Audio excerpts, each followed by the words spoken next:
ایک بار جبرائیل علیہ السلام نبی کریم کے پاس آئے تو اب صلی اللہ علیہ وسلم نے دیکھا کہ جبرائیل کچھ پریشان ہے۔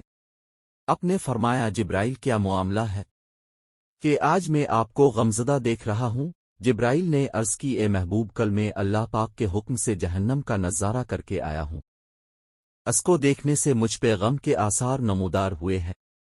نبی کریم نے فرمایا جبرائیل مجھے بھی جہنم کے حالات بتا۔ جبرائیل نے عرض کی جہنم کے کل 7 درجے ہیں، ان میں جو سب سے نیچے والا درجہ ہے اللہ اس میں منافقوں کو رکھے گا، اس سے اوپر والے 6 درجے میں اللہ تعالی مشرک لوگوں کو ڈالیں گے، اس سے اوپر 5ویں درجے میں اللہ سورج اور چاند کی پرستش کرنے والوں کو ڈالیں گے، 4تھے درجے میں اللہ پاک آتش پرست لوگوں کو ڈالیں گے، 3رے درجے میں اللہ پاک یہود کو ڈالیں گے، 2 درجے میں اللہ تعالی عیسائیوں کو ڈالیں گے۔ یہ کہہ کر جبرائیل علیہ السلام خاموش ہو گئے تو نبی کریم نے پوچھا جبرائیل اب خاموش کیوں ہو گئے؟ مجھے بتاؤ کہ پہلے درجے میں کون ہوگا؟ جبرائیل علیہ السلام نے عرض کیا کہ اللہ کے رسول پہلے درجے میں اللہ پاک آپ کی امت کے گنہگاروں کو ڈالیں گے۔ جب نبی کریم نے یہ سنا کہ میری امت کو بھی جہنم میں ڈالا جائے گا تو آپ بے حد غمگین ہوئے اور اپنے اللہ کے حضور دعائیں کرنا شروع کیں۔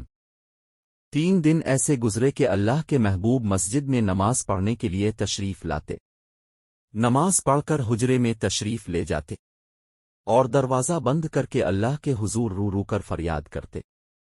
صحابہ حیران تھے کہ نبی کریم پہ یہ کیسی کیفیت طاری ہوئی ہے، مسجد سے حجرے جاتے ہیں، گھر بھی تشریف لے کر نہیں جا رہے۔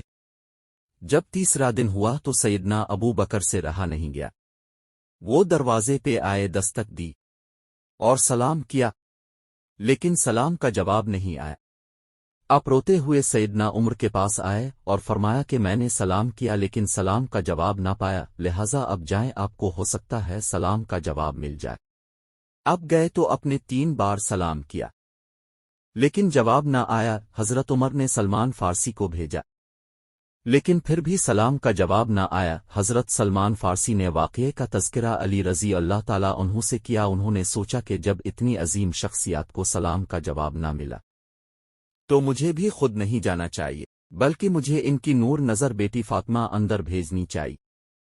لہذا اپنے فاطمہ رضی اللہ تعالیٰ کو سب احوال بتا دیا۔ اب حجرے کے دروازے پہ آئی، ابا جان السلام علیکم، بیٹی کی آواز سن کر محبوب قائت اٹھے، دروازہ کھولا اور سلام کا جواب دیا۔ ابا جان اب پر کیا کیفیت ہے کہ 3 دن سے اب یہاں تشریف فرما ہے؟ نبی کریم نے فرمایا کہ جبرائیل نے مجھے آگاہ کیا کہ میری امت بھی جہنم میں جائے گی۔ فاطمہ بیٹی، مجھے اپنے امت کے گنہگاروں کا غم کھائے جا رہا ہے اور میں اپنے مالک سے دعائیں کر رہا ہوں کہ اللہ ان کو معاف کر اور جہنم سے دور کر۔ یہ کہہ کر اب پھر سجدے میں چلے گئے اور رونا شروع کیا، اے اللہ میری امت، اے اللہ میری امت کے گناہگاروں پہ رحم کر، ان کو جہنم سے آزاد کر کے۔ اتنے میں حکم آ گیا، اے میرے محبوب غم نہ کر، میں تم کو اتنا عطا کر دوں گا کہ آپ راضی ہو جائیں گے۔